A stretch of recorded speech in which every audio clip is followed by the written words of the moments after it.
Selamat malam, pagi, siang, Bapak Egar. Selamat malam lah, hari ini malam. Ya, tapi kita tayangnya nih kemungkinan pagi atau siang nih. Terserah Bung Rifan aja lah. Oke. Saat ini kita juga sedang memantau nih semifinal di tempat lain antara Thailand dan Vietnam. Dan sementara Thailand unggul atas Vietnam 2-0. Pendapatnya, Bu, terkait dengan hal ini? Ini sementara ya? Sementara ya. Ya, surprise banget sih. Thailand sementara sampai menit ke-35 ini unggul 2-0 melawan salah satu tim terkuat di turnamen dan di Asia Tenggara, Vietnam, lewat 2 gol dari Messi G, Chanatip Songkrasin. Menurut gue sih emang ini sih emang keunggulan taktikal dari pelatih Alexander Polking ya, untuk nerapin taktik lebih menguasai lini tengah dan juga serangan balik sangat cepat. 2 gol Thailand barusan dari Chanatip, dari serangan balik dua-duanya, dari serangan Vietnam yang digagalkan lini belakang timnas Thailand dan langsung ke lini depan dan akhirnya menciptakan 2 gol. Di sini juga gue agak kaget juga gitu kan, Vietnam tim terkuat dan belum pernah kebobolan di turnamen ini akhirnya bobol 2 gol di 30 menit pertama. Secara keseluruhan sih permainan tapi praktis mungkin permainan Thailand ini cukup efektif ya, terbukti dari ball possession-nya juga menguasai dan tidak banyak menggiring bola ataupun seolah-olah menguasai lini tengah, tapi lebih kepada 1-2 pemain dan langsung menjebol gawang Vietnam, Bung. Mungkin itu kali ya efektivitas dari pelatih Thailand itu sendiri. Ya, benar sekali, Van. Jadi efektivitas timnas Thailand terkait dengan permainan, jadi tidak terlalu banyak tidak terlalu banyak menyerang, tapi lebih menguasai bola di lini belakang, di lini depan. Ketika melihat sedikit celah dari timnas timnas Vietnam, mereka akhirnya bisa masuk ke pertahanan dan mendapatkan 2 gol yang sangat cepat. Tadi di menit ke-12 sih pertama yang gol Chanatip pertama, dan sekarang di menit ke-25 akhirnya Chanatip cetak 2 gol lewat permainan yang cukup cantik dari lini pertahanan tengah dan akhirnya ke depan bisa membobol gawang timnas Vietnam. Oke, Gar, kita lanjut ke pembahasan pertandingan kemarin nih. Nah, bisa dilihat sendiri mungkin kemarin statistiknya itu Indonesia babak pertama mungkin sedikit menguasai ya jalannya pertandingan. Ketika babak kedua mungkin timnas Singapura ini mengambil strategi yang cukup efektif juga, membuat Indonesia sempat kewalahan juga, Gar, di 20 menit akhir, Gar. Tanggapannya, Gar, pertandingan kemarin. Oh ya, sorry. Sebelum itu kita kedatangan tamu lagi nih, istimewa dari Lampung. Mbak Ina, apa kabar? Halo, apa kabar Mas Egar dan Mas Rifan? Kabar baik, alhamdulillah. Langsung jersey-nya bagus sekali ini ya. Oh, tapi jersey-nya Arsenal ya. Arsenal ya, karena yang timnas lagi dicuci. Oh iya, sorry Gar, sorry. Iya. Ya, mungkin dilanjutkan dulu kali ya. Oke, lanjut Gar. Bahasan tentang pertandingan kemarin, Gar. Oke, gue lanjut ke pertandingan kemarin. Kita tahu kemarin pertandingan Indonesia lawan Singapura, kita skor imbang 1-1, di mana di babak pertama kita terlebih dahulu unggul lewat gol Witan Sulaiman, kerjasama cantik antara Asnawi dan Witan. Di sini memang gue mau komentaris terkait dengan permainan timnas kita di babak pertama. Di babak pertama timnas kita sangat-sangat menguasai pertandingan dan bermain sangat efektif, sehingga berhasil mencetak 1 gol yang sangat cantik dari Witan Sulaiman. Namun di babak kedua mungkin taktikal dari STY juga mungkin agak menurunkan tempo permainan, sehingga timnas Singapura bisa lebih menguasai pertandingan di babak kedua dan akhirnya mereka bisa menciptakan gol penyama kedudukan oleh Iksan Fandi. Dan itu pun juga tidak terlepas dari karena kesalahan di belakang kita. Di situ gue gak bisa nyalahin pemain kita juga sih, kemarin Dewangga akhirnya sedikit terpleset, akhirnya out of possession, jadi akhirnya si Ihsan Fandi bisa menusuk ke pertahanan kita dan juga bisa akhirnya mencetak gol. Tapi overall gue cukup puas sih, karena kita tahu semifinal ini kan ada 2 leg, jadi mungkin kita di leg pertama, gue harap kemarin sih bisa menang dengan skor yang cukup mencolok, biar di leg kedua kita bisa lebih safe mainnya untuk bisa menatap ke partai selanjutnya. Tapi lagi-lagi ini adalah pilihan STY. Dan gue lihat kemarin juga si STY juga terakhir ketika pertandingan berakhir senyum penuh optimis sih, Van. Jadi gue rasa gue masih percaya sih sama STY bakal ngasih kejutan kembali di leg kedua. Mungkin di leg pertama dia bisa melihat juga taktikal dari timnas Singapura yang dinakodai oleh Tetsuya Yoshida. Jadi mungkin di leg kedua akhirnya STY bakal ngeluarin kemampuan terbaiknya untuk bisa menggempur habis-habisan timnas Singapura. Nah, berbicara soal senyum indah nih, nampaknya ada senyum indah supporter dari Singapura, Indonesia. Coba tanggapannya, Nak, terkait babak pertama, Nak. Lu kan nonton juga tuh, Nak. Gimana, Nak? Iya, pas awal-awal tuh gue sangat puas ya dengan permainan Indonesia di awal babak pertama, karena kita sangat menguasai bola dan akurasi dari pemain ke satu pemain lainnya tuh sangat bagus. Kan kita bisa lihat mungkin timnas dulu ya sering banget tuh kecolongan bola, akurasinya nggak pas, operannya juga malah sering salah ke pemain lawan. Tapi kemarin gue lihat sih anak-anak pemainnya bagus banget, sampai pada Witan Sulaiman mencetak gol ya atas kerjasama yang cantik dengan Asnawi. Nah, tapi setelah turun minum nih, jadi tempo kita emang menurun, bener kata Mas Egar tadi ya. Apalagi setelah kita kebobolan 1 gol, karena mungkin ya tadi ada yang terpleset ya pemain belakang kita, dan akhirnya dimaksimalkan oleh pemain Singapura.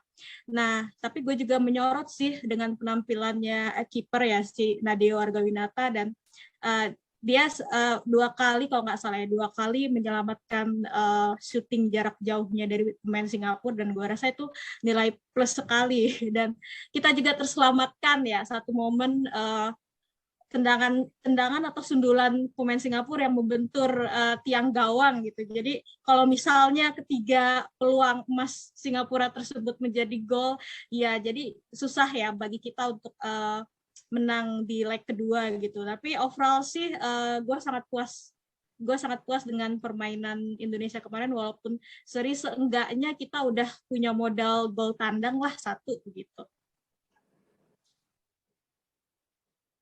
Berbicara soal Asnawi dan Witan Sulaiman nih, Asnawi sendiri bermain di Liga Korea, sementara Witan Sulaiman ini di Eropa. Menurut lu, Nak, sebagai penggemar timnas Indonesia, bagaimana karir pemain Indonesia ketika mereka memilih untuk berkarir di luar negeri? Apakah itu merupakan pilihan yang tepat atau prospek jangka panjang? Menurut lu gimana, Nak? Ya, kalau menurut gue sih sangat tepat ya, secara kualitas sepak bola liga atau ya permainan di luar negeri seperti di Korea atau di Eropa tuh jauh lebih bagus, kita sangat akui ya, di daripada di Indonesia. Persaingan di sana kan juga berat, dan gua rasa sih pemain yang berkiprah di Eropa atau di Korea, di Asia Timur ya, yang notabene lebih bagus dunia sepak bolanya, mereka lebih termotivasi untuk belajar lebih dan lebih, karena mereka sama pemain satu timnya aja sangat bersaing begitu. Menurut gue secara singkatnya gitu sih. Gar, gue mau nanya nih soal peran vital dari Dewangga. Menurut lu gimana, Gar? Soal pemain ini, Gar. Sering kita bahas nih pemain ini. Ya, Dewangga ya, pemain yang sangat-sangat luar biasa lah di turnamen AFF kali ini, di mana dia seorang center back, tapi dia serasa defense midfielder. Kemarin kita ini si Coach STY nerapin formasi 5 back, di mana Dewangga menjadi center back di situ, tapi secara faktanya di lapangan dia jadi sweeper juga di lini tengah untuk mengcover Rahmat Irianto. Dan apalagi ketika Rahmat Irianto ditarik keluar digantikan oleh Evan Dimas, peran Dewangga juga sangat terlihat bahwa dia benar-benar menjaga pertahanan kita dan menjaga lini tengah kita dengan baik. Nah, di sini salah satu rising star kita sih Dewangga. Awalnya gue juga menurut gue juga kemarin Dewangga ketika dipanggil mungkin dia bakal jadi cadangan dari Fahrudin, Rizky Ridho, bahkan Elkan Bagot ya. Tapi ternyata di sini Coach STY dari 5 pertandingan yang telah dilalui di babak fase grup dan di semifinal leg pertama dia tidak pernah tergantikan sedikit pun. Jadi ini salah satu penemuan STY yang sangat-sangat baik, di mana Dewangga bisa menjadi center dan bisa center back dan bisa menjadi defense midfielder yang sangat baik juga. Sehingga kalau gue lihat juga setiap penampilan Dewangga pasti penuh semangat, energik, dan juga gue apresiasi juga sih tendangan-tendangan bebas dan umpan-umpannya juga, umpan jauhnya juga sangat-sangat akurat, dan mungkin sedikit akurasi tembakannya aja sih yang perlu diperbaiki oleh Dewangga. Tapi overall gue sangat suka sekali dengan permainan Dewangga, dan gue harap dia bakal bisa main di luar negeri, nggak hanya di dalam negeri aja. Gar, ada 3 pertanyaan yang mau gue tanyain ke lu nih. Pertama, soal lini belakang. Setelah Elkan Bagot masuk, kenapa porak-poranda di lini belakang Indonesia? Kedua, setelah Rahmat Irianto ditarik dan digantikan dengan Evan Dimas, kenapa lini tengah kita kurang solid seperti babak pertama? Dan yang terakhir, ada tanggapannya Gar terkait dengan peran dari Ezra Walian yang harus diganti babak kedua, padahal dia baru masuk Gar. Gimana Gar? Ya, tanggapan gue terkait dengan ketika masuknya Elkan Bagot di babak kedua, memang lini belakang kita lebih diserang oleh pemain-pemain timnas Singapura, di mana juga karena intensitas serangan kita juga agak menurun sih di babak kedua, sehingga Singapura bisa lebih leluasa untuk menyerang kita. Dan juga kalau kita lihat sih Van, ketika di babak kedua back kita malah menjadi seperti hanya 3 aja. Jadi Elkan lebih ke kiri, di tengah ada si Fahrudin, di kanan ada Asnawi. Jadi rata-rata dan juga Dewangga dan si Arhan lebih maju ke depan. Jadi sehingga ada ini sih ada gap di lini belakang, sehingga si Elkan kadang-kadang juga agak kewalahan juga. Apalagi lawannya juga si Ihsan Fandi yang memiliki postur yang cukup kuat juga. Akhirnya beberapa kali lini belakang kita hampir aja kebobolan. Apalagi lu kalau masih ingat kemarin Faris Ramli, seandainya dia lebih tenang kembali, mungkin gawang kita sudah kebobolan, tinggal hanya menceploskan bola aja sih. Ya itu aja sih mungkin, karena memang ada strategi yang berubah ketika Elkan Bagot masuk, dan tapi ada counter juga dari Coach Tetsuya Yoshida, sehingga lini belakang kita agak kewalahan juga menghadapi timnas Singapura di babak kedua. Sementara juga ini juga sih ketika Rahmat Irianto ditarik juga, akhirnya ada ini kan, awalnya kan untuk tengah itu ada defense midfielder, ada Rahmat Irianto yang pure defense midfielder, dan dibantu ditopang juga oleh Dewangga. Nah, ketika Rahmat Irianto ditarik, otomatis defense midfielder kita berubah menjadi hanya Dewangga saja. Nah, kemungkinan juga kalau gue lihat dari permainan sih, Dewangga agak kesulitan ketika harus menghadapi pemain-pemain timnas Singapura, apalagi si nomor 6 timnas Singapura, Anumatan, ketika sudah masuk di babak kedua, dengan physically yang dia lebih kuat, dia bisa lebih untuk menekan pertahanan timnas Indonesia, sehingga timnas kita akhirnya kebobolan oleh Ihsan Fandi kemarin. Sementara untuk Ezra, ya kemarin Ezra gue harap dia bisa membuktikan permainan dia kan, akhirnya dia dimasukkan di babak kedua untuk menggantikan Dedik Setiawan, namun apa daya permainan dia kurang ngotot, dan akhirnya harus diganti oleh Hanis Sagara. Mungkin gue harap sih Egy kabarnya bakal dimainin di leg kedua, kemungkinan besar Egy bakal menjadi false nine, menggantikan posisi striker kita yang sangat krisis gol. Dari 5 pertandingan hanya si Ezra aja mencetak 1 gol, sementara striker kita Yudo, Dedik, dan Hanis belum bisa mencetak gol. Gue harap sih Egy bakal bisa menjadi solusi lini depan kita untuk menggempur pertahanan Singapura, Man. Oke, Gar. Lanjut, Gar. Minum dulu, ambil gelas dulu. Lanjut. Nah, saya mau nanya nih.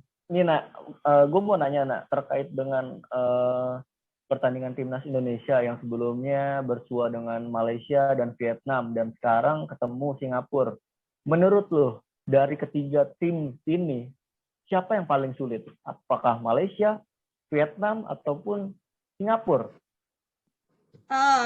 Menurut gue sih yang paling bikin gue deg-degan sejauh ini pastinya Vietnam ya, karena dilihat dari position ball juga kita kalah jauh, terus kita diserang terus kan waktu itu, walaupun masih babak penyisihan grup ya, udah buat senam jantung juga, dan kita harus akui kalau Vietnam adalah salah satu tim yang terbaik sih di turnamen ini setelah Thailand menurut gue ya, dan Indonesia juga lah pastinya menunjukkan performa yang lebih baik lagi.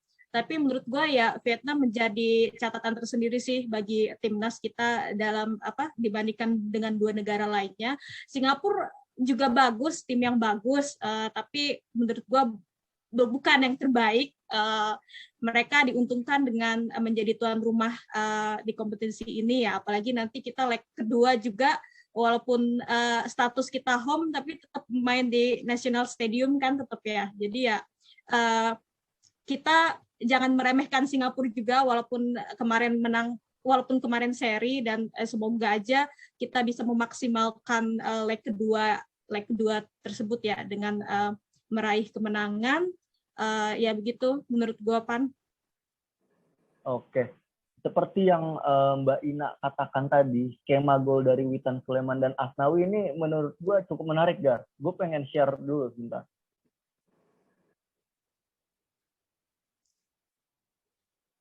Terkait dengan skema gol dari timnas ini. Gar, ada tanggapannya, Gar, terkait dengan ini, Gar? Ya, tanggapannya gue langsung ketika ngelihat gol Witan Sulaiman semalam, gue teringat sama gol salah satu pemain Real Madrid, salah satu pemain terbaik dunia, Cristiano Ronaldo, di final Liga Champions 2017 lawan Juventus. Ketika itu proses golnya juga hampir-hampir mirip, di mana Dani Carvajal memberikan umpan yang sangat cantik kepada Cristiano Ronaldo dan akhirnya bisa membobol gawang Gianluigi Buffon.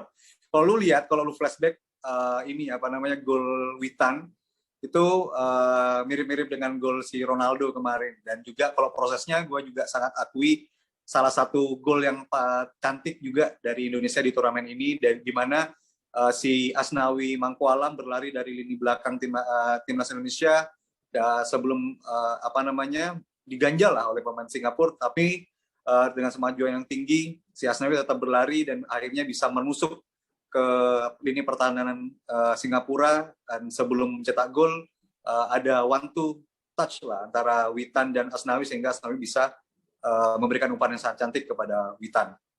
Dan juga kalau gue lihat sih ini emang skema latihan Sintayong sih kayaknya. Ini bukan tipe-tipe yang terjadi dengan seadanya gitu. Ini pasti sudah di setting pas latihan ini sih, Wan.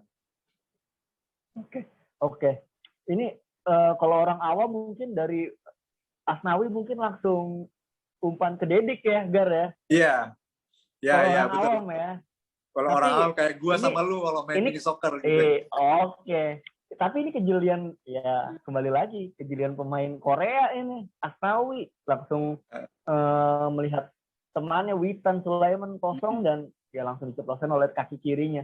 Dan menurut gue, Gar, peran Dedik ini menurut gue cukup bagus juga sih dalam hal mengalihkan perhatian dari pemain Vietnam, Gar, di belakang. Itu menurut lu gimana, Gar? Pandangan lu tentang Dedik, Gar? Iya, Dedik kemarin, gua rasa sih ini striker kita yang paling bagus ketika ada 3 striker kita, Ezra, Dedik, dan Hanis Sagar yang main. Dedik sih yang paling oke, karena walaupun dia tidak cetak gol, pergerakan dia, kengototan dia bisa membuat lini pertahanan timnas Singapura yang dikawal oleh Irfan Fandi akhirnya menjadi kewalahan dan akhirnya bisa untuk mengalihkan perhatian kepada Dedik semua. Dan ingat, Van, ketika di babak pertama si Dedik berhasil mengalihkan perhatian, akhirnya di babak kedua kapten mereka Haris Harun yang awalnya menjadi pemain tengah akhirnya harus ditarik ke belakang oleh pelatih Singapura Tetsuya Yoshida untuk lebih menjaga kedalaman dan menjadi bek tengah. Di situ mungkin ada kekhawatiran dari si pelatih Singapura ya terkait dengan si Dedik, akhirnya ini sayap-sayap Indonesia tidak bisa dijaga dengan baik oleh pemain belakang Singapura. Jadi gue sih apresiasi banget sih kemarin, kalau gue kasih nilai sih ya, yang paling baik sih striker-striker kita yang kemarin tampil minus Yudo, ya pasti si Dedik lah. Oke. Gue berbicara soal babak pertama nih, Mbak Ina. Ini kan kalau kita lihat lini serang Indonesia di babak pertama praktis mengandalkan lini sayap kanan ya, di mana di situ ada Asnawi dan bekerja sama dengan Witan. Cuma yang disayangkan untuk sebelah kirinya ini, Mbak Ina dan Bapak Tegar ini, bagaimana Arhan Pratama Arhan ini dirasa penampilannya kurang apik lah seperti pertandingan sebelumnya. Pertama mungkin dari Mbak Ina, gimana terkait dengan Pratama Arhan ini yang habis ditelepon oleh bupatinya?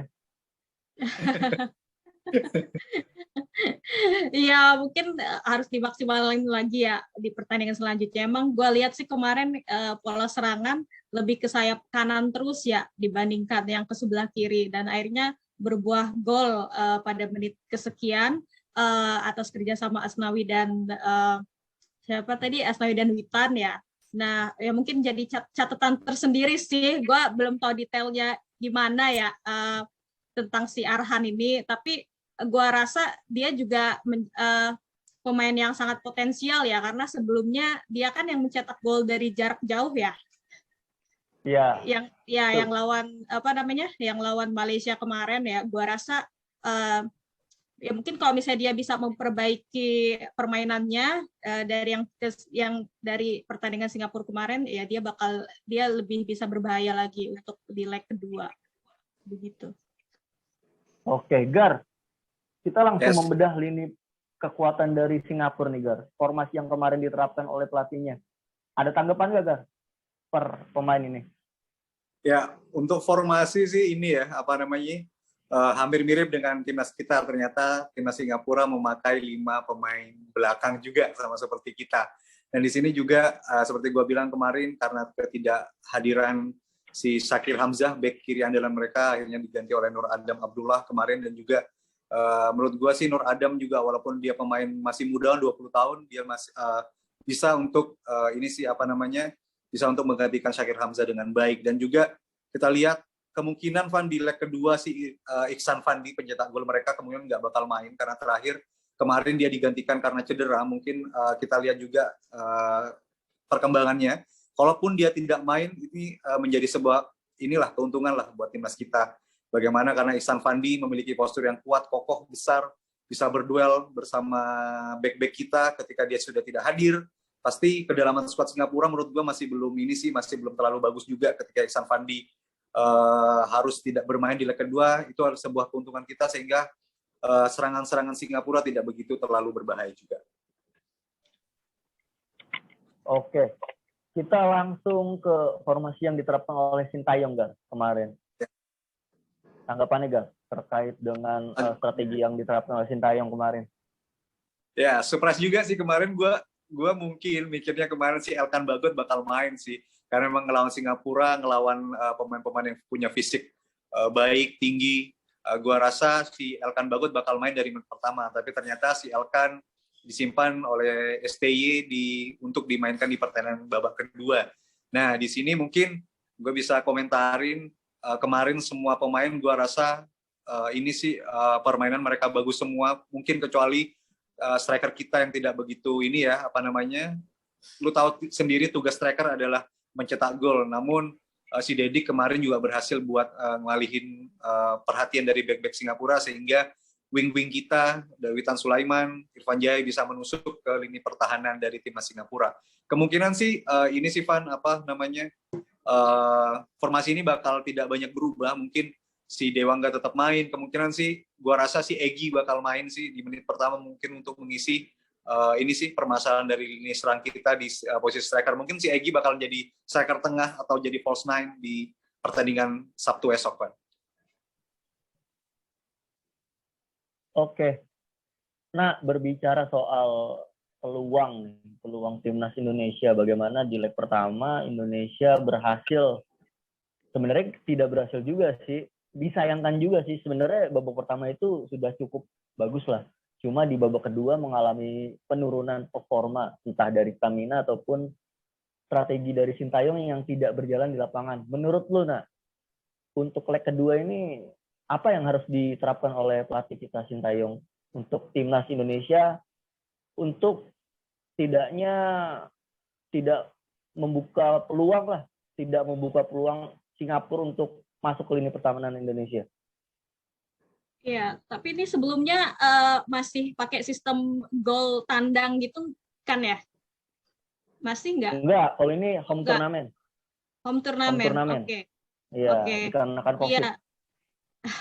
Nggak, maksudnya tuh kalau misalnya menang gol tandang berarti dia yang maju gitu kan? Enggak, kalau di sini itu sepanjang produktivitas golnya sama ya akan lanjut ke babak extra time. Oke. Beda halnya ketika kayak Liga Champions. Gitu. Oke.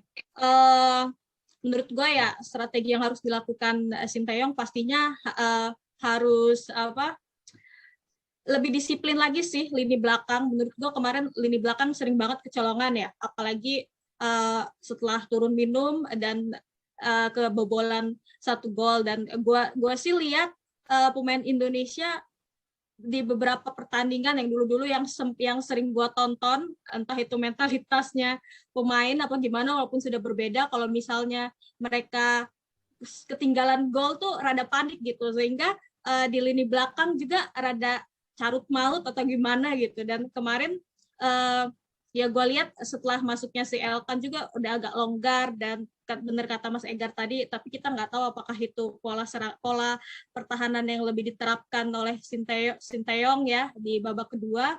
Dan untuk di lini depan besok pertandingan selanjutnya juga harus lebih greget gitu. Kemarin mungkin ada beberapa peluang yang kurang dimaksimalkan, dan semoga aja sih nggak ada pemain yang egoismenya keluar gitu. Dan gue kemarin sangat seneng banget gitu pas gol si Witan itu kan dihasilkan dari kerja sama yang baik. Biasanya kan pemain kita maunya shot shoot aja gitu walaupun posisinya kurang menguntungkan. Nah, menurut gue sih semua lini memang harus diperbaiki, entah itu di belakang, tengah, dan depan ya, agar kita melaju ke final. Karena di AFF ini ternyata nggak pakai sistem gol tandang ya gitu. Oke. Gar, gue langsung ke partai penghujung nih, final nih.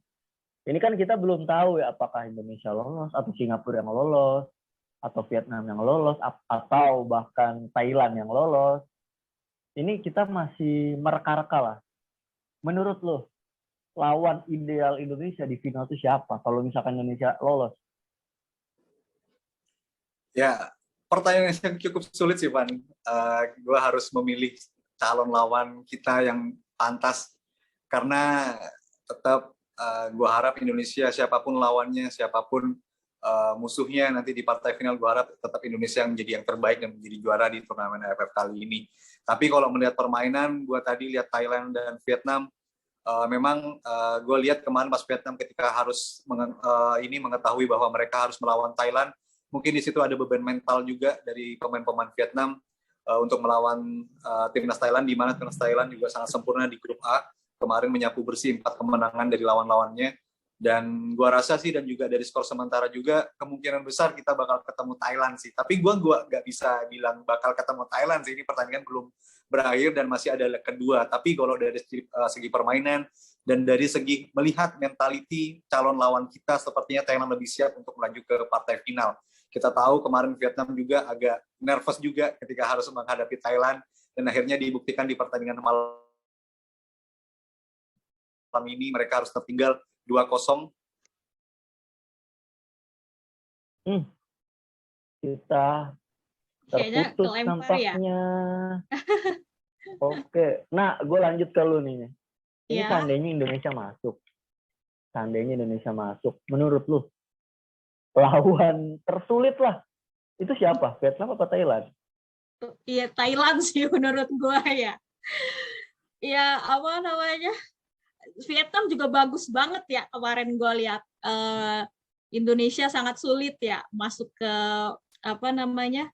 pertahanan Vietnam, dan Vietnam selalu menggempur pertahanan kita. Dan gue yang nonton juga sempat rada frustasi juga gitu, kapan kita punya kesempatan emas gitu. Tapi gue lihat juga Thailand di grup A adalah tim yang sempurna. Dia 4 kali menang ya, menyapu bersih poin, semua kemenangan, semua pertandingan itu disapu bersih sampai dia mengoleksi 12 poin ya. Bahkan mereka juga mengalahkan tim tuan rumah 2-0 kalau nggak salah ya. Menurut gue emang juara yang paling banyak di AFF itu sampai sekarang ya. Thailand juga masih terbaik itu di AFF 2020 ini. Oke. Kita nyambung lagi nih ke Bapak Egar, mungkin ada petir kali ya sebelahnya.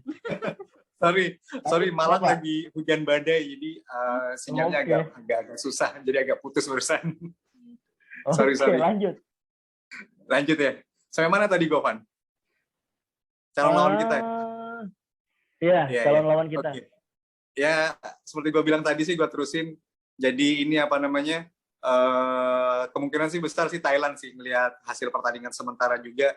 Dan di leg kedua pastinya kalau misalnya pun Thailand bisa mempertahankan keunggulan ini atas Vietnam, kemungkinan juga bakal lebih mudah sih di leg kedua. Dan lagi-lagi kita akan bertemu salah satu dengan lawan yang paling susah kita kalahkan di Asia Tenggara. Kalau dari skin to head, dari seluruh negara di Asia Tenggara kita selalu unggul dari seluruh negara di Asia Tenggara, kecuali satu, hanya Thailand. Entah itu di ajang AFF, SEA Games, ataupun di di Asian Games, kita selalu di bawah Thailand dalam masalah persepak bolaan. Nah, ini salah satu menjadi tantangan kita dan salah satu challenge juga buat pelatih kita, Coach STY, bagaimana kita harus menghapus sejarah buruk lah kita kalau menghadapi timnas Thailand. Apalagi kita sudah sering kalah oleh timnas Thailand di final Piala AFF seperti di tahun 2000, 2002, di tahun 2016 kita juga kalah di quarter final oleh Thailand. Jadi saatnya kita bisa untuk membalas kekalahan. Gue sih rasa gue siap aja sih Thailand Vietnam, tapi gue rasa bakal Thailand sih bakal menjadi lawan kita selanjutnya. Tapi gue romansa melawan Thailand tuh yang paling gue inget itu ketika kita menang 2-1 di GBK 2010. Oh iya. Waktu itu idolanya Mbak Ina, Bambang Pamungkas itu golin 2 penalti. Iya, penalti lagi. Terkait dengan lini serang dari Indonesia nih, kita kan ibaratnya kehilangan sosok Bambang Pamungkas, Boas Solosa, Kurniawan. Menurut lo lini serang Indonesia tuh harus gimana sih? Walaupun kita diisi oleh Ezra Walian, Dedik, dan Hani Sagara, menurut lo lini serang Indonesia tuh harus gimana? Ataupun strateginya harus apa? Ataupun taktiknya seperti apa? Menurut lo gimana, Nak? Ya, kalau gue pribadi sih nggak ngikutin pertandingan Thailand ya sejauh ini di turnamen ini. Tapi menurut gue ya pemain Indonesia tuh harus lebih bersabar lah di lini depan ya. Mereka tahu kapan harus menyerang, kapan harus menahan bola ke tengah dulu, dan di saat mereka punya peluang barulah di situ mereka melancarkan serangan gitu. Dan menurut harapan gue sih ya tadi tuh ya, semoga pemain tuh nggak egois gitu. Kadang tuh suka gergetan aja posisi suatu pemain ya, seorang pemain yang kurang menguntungkan tapi pengen menjebol gawang, nge-shoot sana sini gitu. Nah, tapi ya kemarin kalau gue lihat si Arhan juga membuktikan kalau shoot dari jarak jauh memungkinkan juga sih. Dan ya Thailand tuh adalah tim yang menurut gue salah satu yang terbaik, tapi bukan berarti nggak bisa dikalahkan sih. Jadi kalau misalnya Indonesia ketemu Thailand dan ini menjadi momentum kita juga ya untuk membawa Piala AFF pertama kalinya ke tanah air, menurut gue itu bakal menjadi double memory juga sih terutama untuk Coach STY dan pemain-pemain muda dari Indonesia generasi sekarang yang notabene banyak yang meragukan ya. Bahkan kemarin gue dengar kayak berita seliweran kalau pemain dari Malaysia tuh meremehkan lah timnas Indonesia gitu, dan akhirnya mereka harus mengakui kekalahan 4-1. Ya gitu sih, Bung Rifan.